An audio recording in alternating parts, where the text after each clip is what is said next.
하나님의 말씀 보겠습니다. 하나님의 말씀은 신약 성경 고린도후서 제5장 17절에 있는 말씀입니다. 고린도후서 제5장 17절, 우리 말씀이 한 절인 고로 우리 같이 한 목소리로 천천히 말씀을 의미하면서 봉독을 하겠습니다. 5장 17절. 그런즉 누구든지 그리스도 안에 있으면 새로운 피조물이라. 이전 것은 지나갔으니 보라 새 것이 되었도다. 아멘. 기도합니다.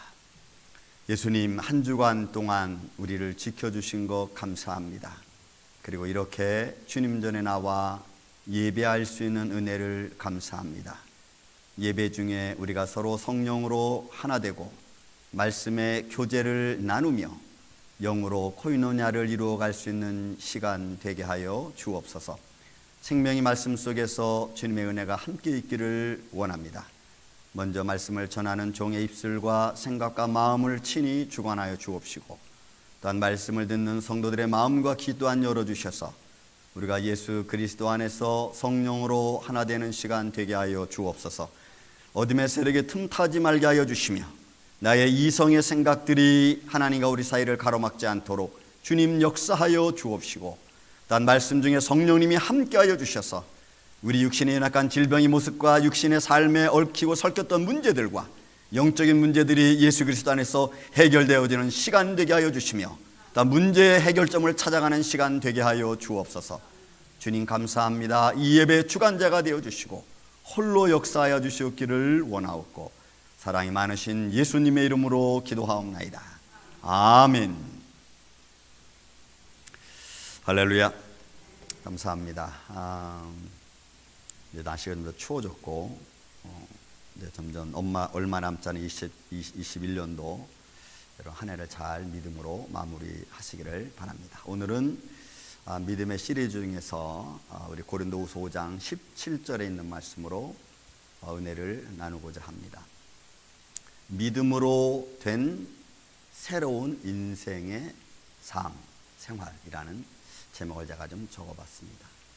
여러분, 우리가 인생을 살아가면서 어떤 우리의 삶의 가치를 우리가 깨닫고 내 인생의 가치를 알게 되는 순간부터는 좀 다른 생각을 가지고 살 수 있죠. 내가 지금까지 살아왔던 내 인생을 돌이켜보면서 거기서 내게 주어진 인생의 가치를 깨닫고 알게 되는 순간부터는 삶의 방향이 바뀔 수 있습니다. 생각이 달라질 수 있다는 얘기입니다. 예를 들어서 내가 지금까지 살아왔던 내 삶의 재능을 내가 몰랐는데, 내 어떤 가진 달란트를 몰랐는데 어느 순간 깨달음과 동시에 나의 재능을 알게 되고 나의 삶을 알게 되면은 그때부터 방향이, 삶의 생활이 바뀌어질 수 있다는 이야기입니다. 그런 의미에서 우리는 새로운이라는 말을 생각해 볼 수 있습니다. 여러분, 오늘 본문에 있는 말씀, 그리스도 안에 있으면 새로운 피조물이라. 이전 것은 지나갔으니 보라 새 것이 되었도다. 여기서 이 짧은 한 구절 속에서 똑같은 단어가 반복이 됩니다. 그 단어가 새로운이라는 말입니다. 새로운, 카이노스라는 말입니다. 여러분, 이 말이 왜 중요하냐면 이 단어가 가지고 있는 의미가 뭐냐면, 내가 지금까지 존재했던 것과 내가 비교할 때, 아니면 내가 지금까지 살아왔던 것과 비교할 때 이후로부터는 질적으로 달라진 삶, 질적으로 달라진 생각, 질적으로 달라진 생활을 의미하기 때문에 그래요. 이 새롭다고 하는 말이. 그래서 이 형태적으로 말한다면, 폼으로 말한다면은 이제 막 다시 새롭게 생성이 된 거예요. 예를 들어 이런 겁니다. 여러분들이 너무나 어렵고 힘든 생활들을 막 살아다 보니까 인상 자체가 좀 이렇게 찌그러진 인상으로 내가 살아왔어. 그런데 내가 인생의 가치를 깨닫는 순간, 알게 되는 순간 밝아지는 생활. 요거예요. 이건 크게 변화가 없지만 그래도 삶에 무언가 변화를 가져오는 거예요. 내용적으로 변한다면, 내용적으로 본다면 내가 인생의 가치를 살면서 내 고통과 어려움과 힘듦과 어떤 삶에 얽히고 섞였던 문제들과 찌들었던 내 삶이 이제는 완전히 다시 보는 거예요. 그렇게 왔던 삶을 다시 보게 되는 거예요. 그러니까 새로운 삶으로 내 삶을 가치를 매기는 거예요. 새로운 가치로 내가 지금까지 살아왔던 그 힘들고 어려운 거를 다르게 매기는 거예요. 그러니까 전혀 과거의 삶과는 다른 의미의 삶을 산다는 거예요. 환경은 그렇게 바뀌지 않는다 할지라도 내 마음의 생각은 완전히 바뀐 거예요. 아픔이 아니고 아픔을 주심, 뭐 이런 식으로. 힘든 게 아니고 이것도 할 수 있는 은혜로 이렇게 바뀌어지는 거예요. 내가 이걸 왜 해? 했는데 내가 이걸 할 수 있구나로 바뀌어지는 거예요. 이게 새로운이라는 말이에요. 그래서 그리스도 안에 있으면, 그리스도 안에 있는 사람은, 그리스도 안에 있는 성도는 새로운 피조물, 새로운 삶의 가치를 가지고 새로운 방향으로 나아가는 거예요. 그래서 생각이 바뀌어지는 거예요. 이거 될까? 이거 되겠어? 이게 아니고 이제는 된다, 이제는 할 수 있다로 바뀌어지는 거예요. 이것이 카이노스. 그래서 바울은 고린도 교인들에게 그리스도 안에 있으면 너희는 새로운 피조물이라. 이전 것 지나갔다는 얘기예요. 이전 것 지나갔어. 지금까지 내가 살아오고 생각했던 것 지나갔고 이제는 새로운 삶이 내 앞에 열려지는 거예요. 과거의 삶이 아니라 새로운 삶을 우리가 바라보고 나아가는 거예요. 이게 지금 바울이 그리스도 안에서 새로운 삶, 성도를 향하여 말씀하고 있는 겁니다. 그럼 여러분 한번 우리 심정을, 우리 상황을, 내가 지나왔던 삶과 내가 예수님을 믿고 난 후에 달라진 삶을 여러분 한번 우리가 딱 표시를 해볼 수 있죠. 내가 예수님 믿기 전에 생각했던 내 생각들, 내 환경에 대한 가치를 매기는 것에 대한 내 어떤 말들, 행동들, 그것들과 그리고 지금 내가 예수님의 성도가 되고 하나님의 자녀가 된 모습으로서 새로운 피조물이 된 자의 삶으로서 내가 말하는 것, 내가 얼굴 표정 짓는 것, 내 행동이 어떻게 달라졌는가를 우리는 볼 수 있어요.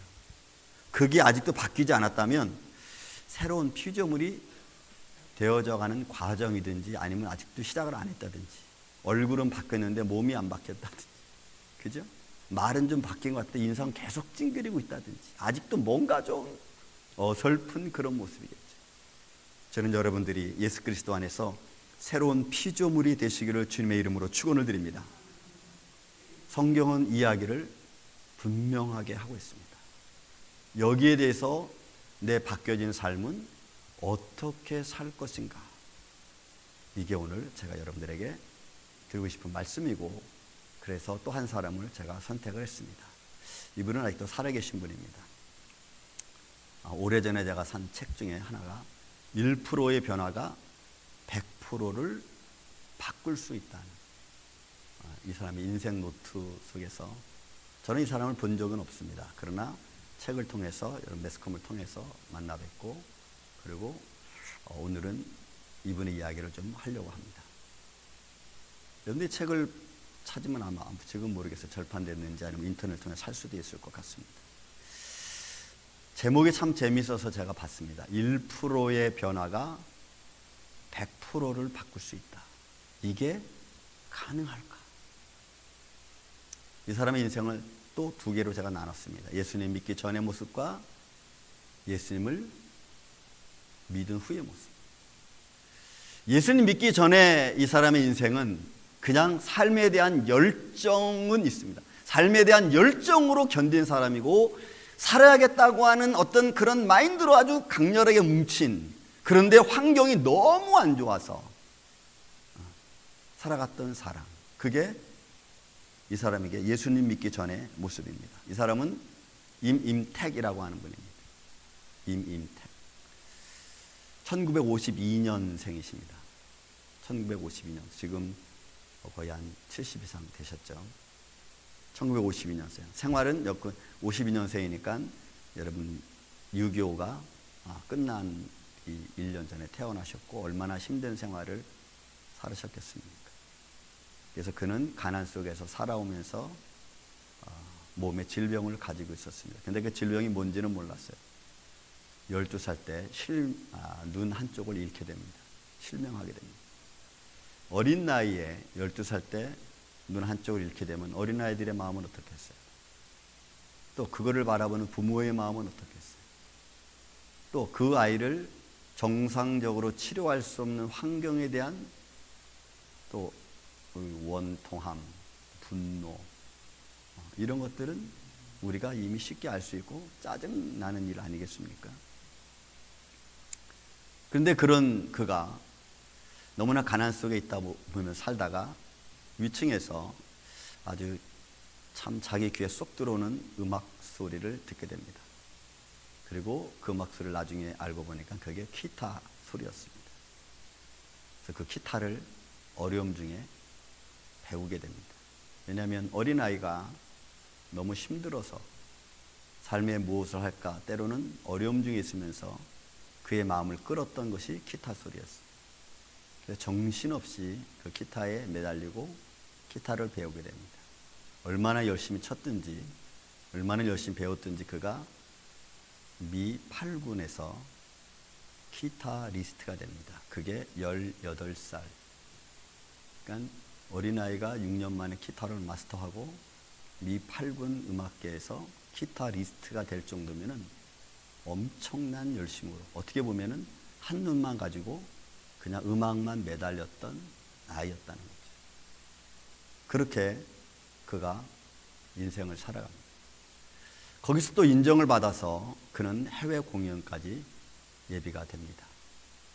그가 나이 21살 때 될 때 그는 해외 공연을 미판군 부대를 통해서 나가게 됩니다.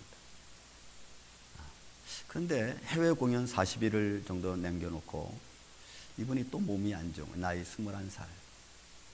몸이 별로 안 좋은 거예요. 그래서 병원에 가서 진단을 받게 됩니다.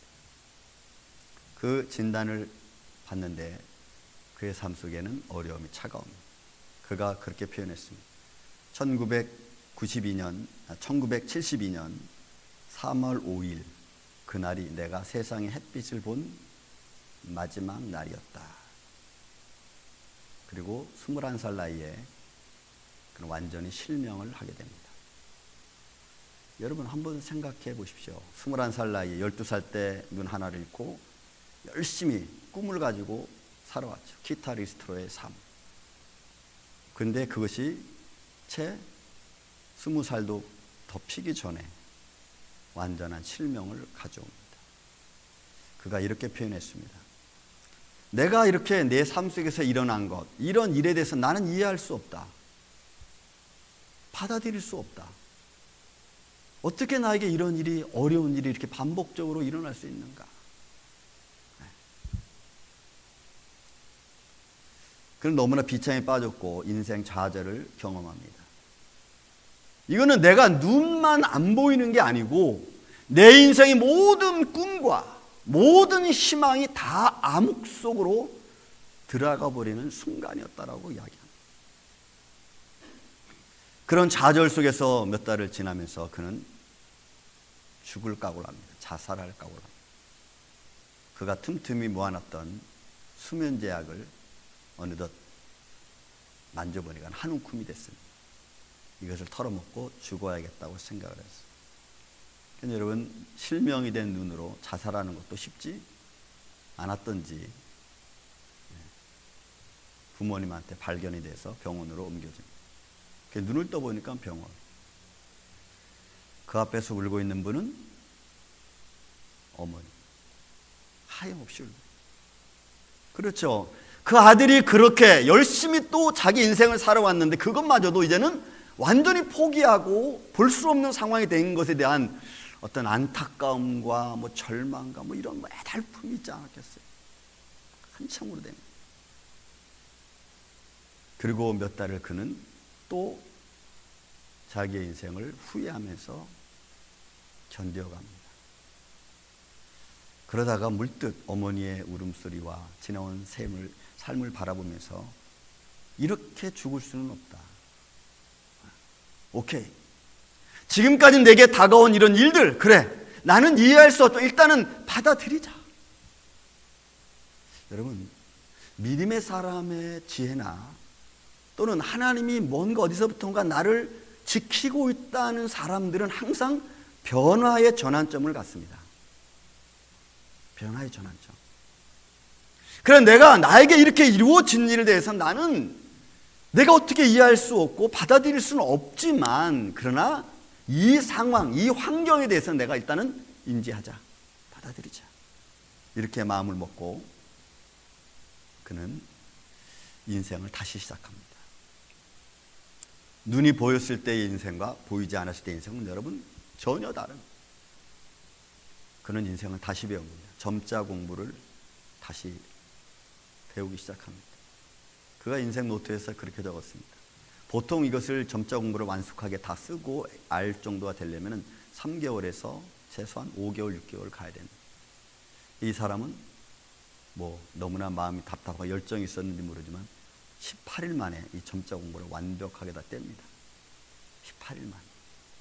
그리고 자기 앉아있던 방에서부터 시작해서 내 우측에는 뭐가 있고 좌측에는 뭐가 있고 또 내 방문을 나가면 어떻게 돼 있고 내 환경, 내 주위 환경을 이제는 인지하기 시작하는 거죠. 왜? 전혀 보이지 않으니까. 그래서 하나씩 하나씩 자기 삶을 습득해 가기도 합니다. 그런 과정의 삶 속에서 이제는 조금 마음이 추스려진 다음에는 이렇게만 또 집안이 있을 수 없으니까 그는 사람 손에 이끌려서 무언가 직업을 찾습니다. 근데 그 직업도 자기는 미팔군 기타리스트라고 하는 그런 음악계에서는 그래도 조금 알아주는 사람이었던지 그는 밤업소에 취직을 하게 됩니다. 밤업소에서 그런 기타를 치면서 삶을 살아가게 됩니다. 그가 22살 때부터 21살 때 실명이 되고 22살 때부터 시작해서 26살 되는 순간에 그는 자기가 알고 있던 모든 음악곡 1000곡 이상을 암기합니다. 다 암기.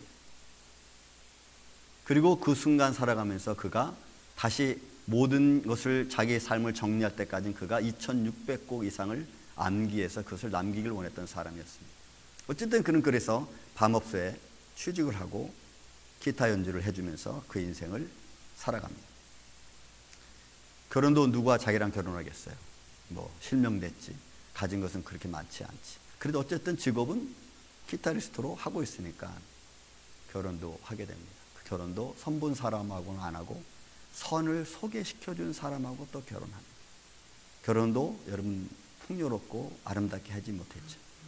자기랑 결혼하는 아내는 집안에 알리지도 않고 나중에 임신하고 나서야 부모를 찾아가서 알리는 그런 여러분 그 삶의 형편이 이렇게 말로는 할 수 있어도 그 순간순간이 얼마나 고달프고 얼마나 마음이 답답하고 여러분 힘들었겠어요. 남한테 떳떳이 보여줄 수 없는 인생, 결혼 생활 이런 것들은 그에게 있어서 엄청난 압박이에요. 그가 26살 되던 해 어느 여름날 그는 입안에 갑자기 점막이 생기고 여러분 이 입안에 보면은 구내염이라고 해서 하얀 점 생기면서 그게 커지면 굉장히 아프죠.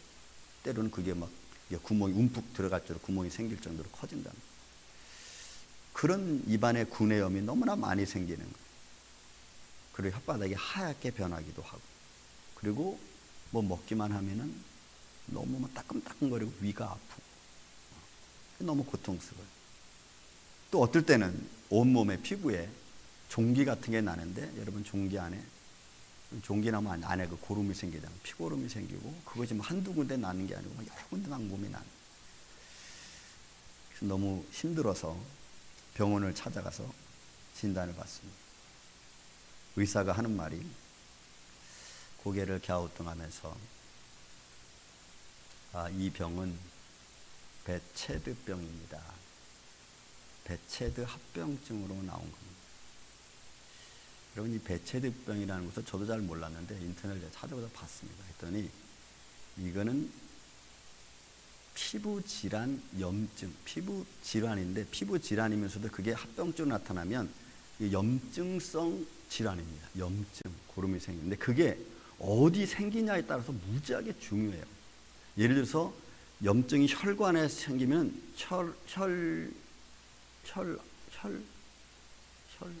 혈근염인가 뭐 이렇게 바뀌어요. 그러니까 염증이 생기면은 그것 때문에 생명이 위독할 수도 있는 거예요.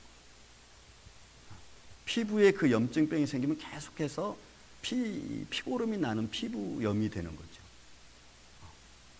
그러니까 이 병이 있는 거예요. 근데 이게 왜 생기는지 원인이 없어요. 이게 난치병이에요. 그 진단을 딱 봤습니다.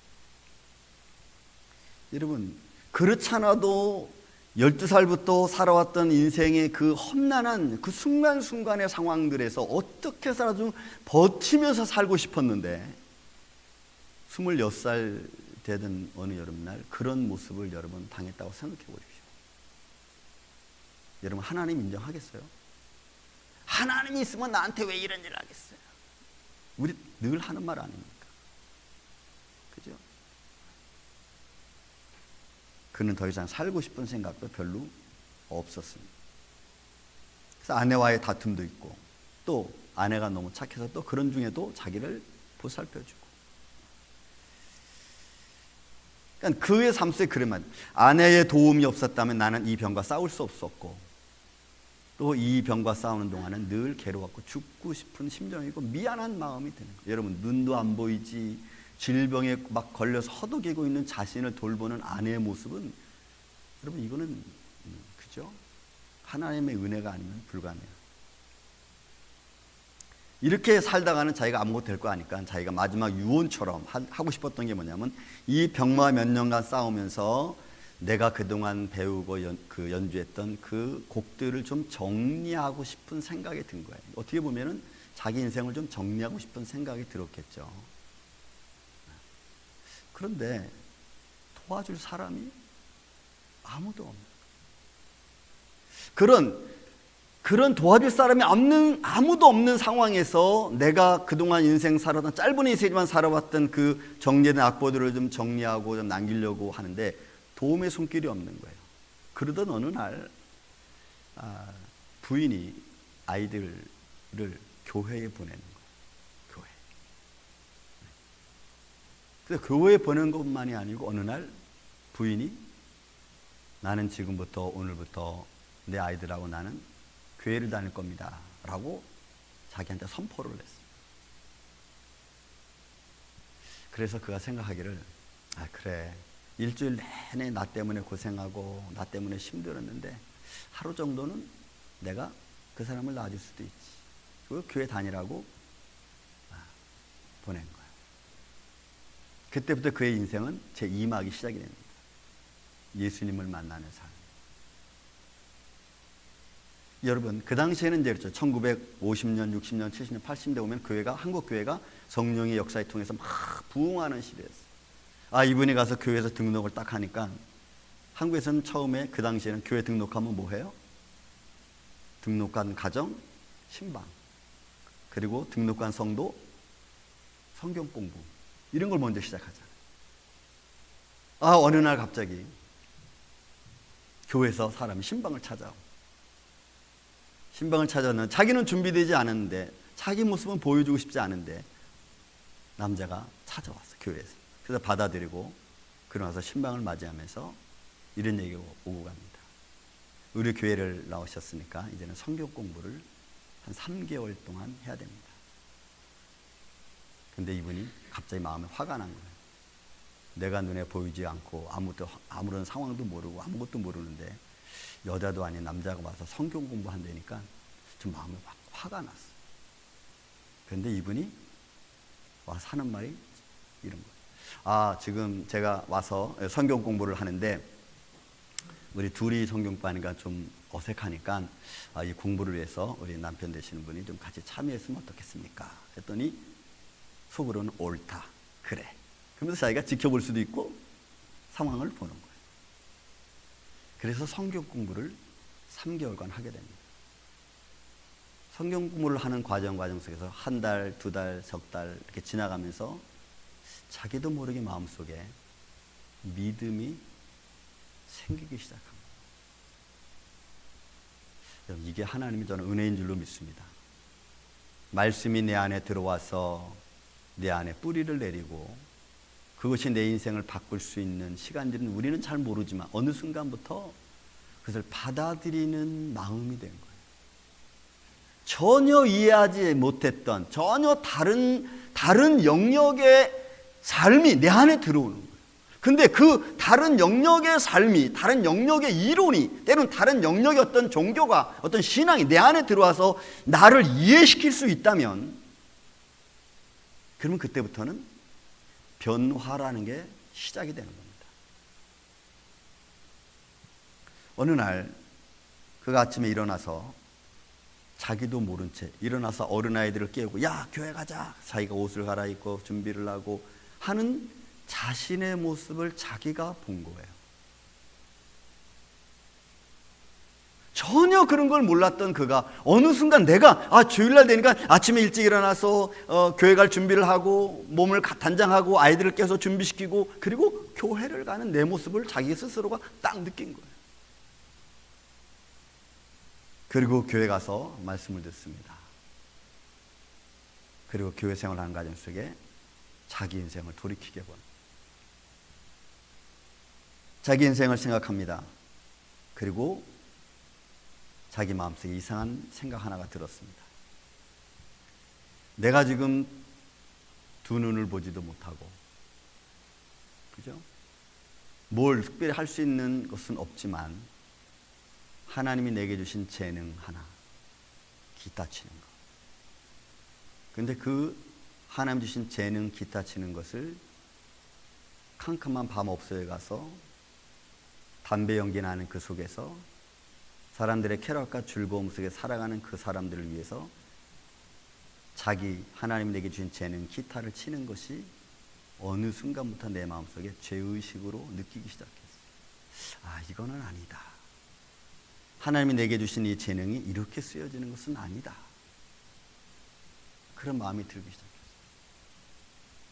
그리고 어느 날 그는 그와 함께 음악을 하던 친구들을, 사람들을 모아놓고 선언을 합니다. 나는 이제부터 이 업소에서 기타를 치지 않을 거다. 다른 사람을 구해라. 난리가 났죠. 갑자기 난리가 났어요. 자기가 후에 그런 얘기합니다. 내가 2600곡 이상을 내가 암기하고 있었던 그 실력이라면 그냥 편안히 그거 하면서 그냥 먹고 살 수도 있다는 거예요.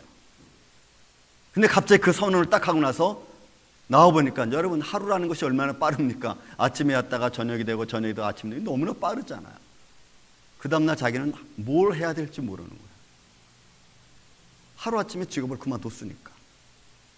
그래서 그 마음속에 또 며칠을 지나면서 이제는 처음에 가졌던, 또 언젠가 자기를 좀 정리하고 싶었던 생각, 내가 알고 있는 이 곡들을 좀 남기고 좀 편곡을 했으면 좋겠다.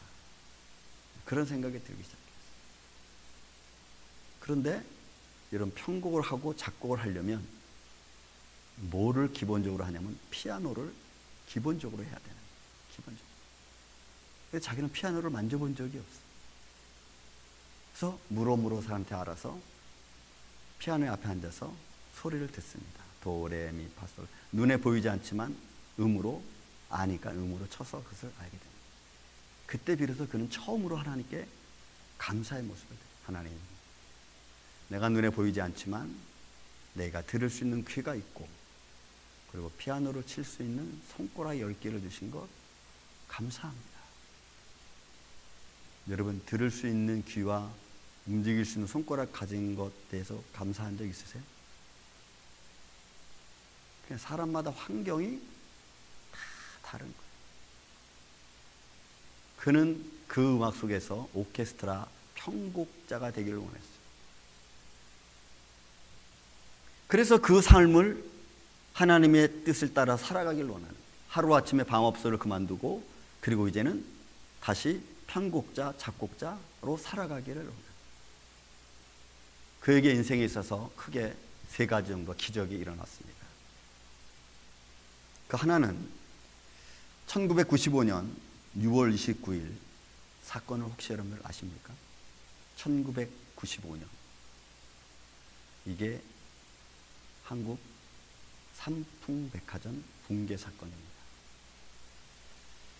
그날도 이분은 자기 아내와 함께 여보 오늘 우리는 좀 집안에 뭐 먹을 것도 좀 사고 그리고 좀 쇼핑도 하기 위해서 우리 백화점 갑시다 하고 약속을 했어. 근데 아침에 전화가 한 통 걸려온 거예요. 그게 강원도 원주에서 있는 목사님이 전화를 주신 거예요. 집사님 지금 저희 교회 피아노 그 조율을 좀 해줘야겠습니다. 왜냐하면 여러분 그 당시에는 이제 실명하신 분들이 많이 하는 일 중에 하나가 조율을 하는 거예요. 근데 이분도 이제 피아노를 그렇게 해서 배워서 거기까지 온 거예요. 조율을 해야겠습니다. 근데 그 피아노가 그랜드 피아노예요. 일반 풍곡이 피아노가 아니에요. 그러니까 그걸 할 수 있는 분이 또 유일하게 자기. 목사님 그거 좀 다음에 하면 안 되겠습니까? 내가 지금 뭐 어디 가야 되는데. 안 됩니다. 왜? 내일부터 찬양 집회가 있습니다. 그래서 피아노를 조율해야 됩니다. 네 알겠습니다. 하고는 그분이 원주로 갔어요. 원주로 가서 피아노 조율을 해주고 오후쯤에 그가 다시 차를 타고 다시 자기 있는 서울 쪽으로 내려오는 과정에서 영동 고속도로에 딱 들어서자마자 교통정보가 좀 어떻게 되나 하면서 딱 라디오로 킨 거예요. 그랬더니 거기서 뉴스 특보를 알려드립니다 하면서 나온 게 삼풍백화점 붕괴예요. 이분은 깜짝 놀랐어요. 그 시간에 내가 지금 어쩌면은 내 부인과 함께 나는 삼풍백화점에서 지금 쇼핑하고 있을 시간이었다. 그래서 나를 구해준 이 놀라운 사건, 비록 목사님이 피아노 조율해달라고 하는 그거 하나, 어떻게 보면은 내일 찬양 집회가 있으니까 그리고 내가 가진 것 그 하나님께 드리기로 원하는 그 마음이, 믿음의 마음이 조금이라도 있었기 때문에 그가 이 글을 쓰면서 그 프로필 중에 하나 이런 글을 남겼습니다. 프로다운 인생은 나를 위해 살면 아마추어고 남을 위해서 사는 삶은 프로다, 이렇게 말했어요. 나를 위해 사는 삶은 아마추어고 남을 위해서 사는 삶은 프로다. 그 사건이 자기에게는 엄청 크게 당한 거예요. 어떻게 보면 구원의 손길, 죽음에서 나를 지켜주신 하나님의 손길. 또 하나의 기적의 사건은 그는 어려서부터 배체득병인을 앓고 있었습니다. 그가 40세 되던 때에 그는 어느 순간 또 입맛이 떨어지고 몸이 아픔이 오고 다리가 퉁퉁 붓고 그리고 시커멓게 변하는 현상 때문에 제대로 서 있기도 힘들었습니다. 그래서 병원을 또 찾았습니다. 그리고 의사가 그것을 진단하기 위해서 발등에다가 1cm 정도 찍고 약물을 투여했습니다. 왜냐하면 그 질병이 어디까지 전파됐나 알기 위해서죠. 변명은 임파선염이었습니다. 아까도 말씀드렸지만 이 염이 어디에 발견하에 따라서 굉장히 중요하고, 발에 이것이 발견해서 시커멓게 변할 정도가 되면 잘못하면 신체 일부도 잘라내야 되는 그런 염증입니다. 그래서 발에 발병하는 임파선염은 그분의 말에 의하면 거의 90% 이상은 잘라내는 것이 정상이랍니다. 그래서 약물 투여를 해서 이게 어디까지 잘라야 되는가를 검증하는 시간이에요. 여러분 생각해 보세요. 지금 내 다리를, 멀쩡한 다리를 아프다는 이유 하나로 잘라내는 실험을 지금 하고 있습니다. 약물을 투여받고 기다립니다. 무릎 밑에까지 자를까? 아니면 무릎 위까지 잘라야 되나? 그 마음의 갈등과 아픔이라는 것은 여러분 미루 말할 수 없는 거예요. 그게 여러분 우리들의 현실이라면 누군들 거기에서 좌절하지 않겠어요? 야, 하나님이 계시다는데 왜 이거 안 고쳐주고, 이게 뭐 하루 이틀 지난 병도 아닌데 왜 하나님 나를 이렇게 12살 때는 한쪽 눈, 21살 때는 실명, 그리고 이 합체대병은 아주 시간마다, 때로는 때마다 나를 힘들게 어렵게 하고, 그리고 이제 와서는 다리까지 잘라내야 된다. 누가 그것을 신앙인으로서 받아들이기 쉽겠습니까? 하나님 원망하는 거 여러분 당연해요. 그리고 나서 시간이 지나서 의사가 그를 부릅니다. 부르고 나서 의사의 한 말이 너무나 신기했습니다. 아니, 분명히 이거 다리가 시커멓게 돼서 이거 잘라야 되는데 이상하게 다리 속에서 피가 잘 돌고 있다는 거예요. 이건 무슨 말이냐면 임파선염이 회복되고 있다는 거예요. 지금 다리는 퉁퉁 부었고 그리고 피부색은 시커멓게 변했는데 서 있을 정도도 힘든데 의사는 뭘 쓸 말이냐면 피는 잘 돌고 있고 회복되어지고 있다고 말을 하는 거예요. 그 순간 기적을 체험하는,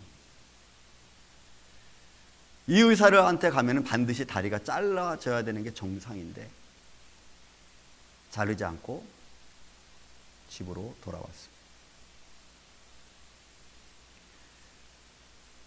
여러분, 하나님을 다시 한번 깨닫게 되는 시간이고 하나님의 은혜의 손길을 알게 되는 순간입니다.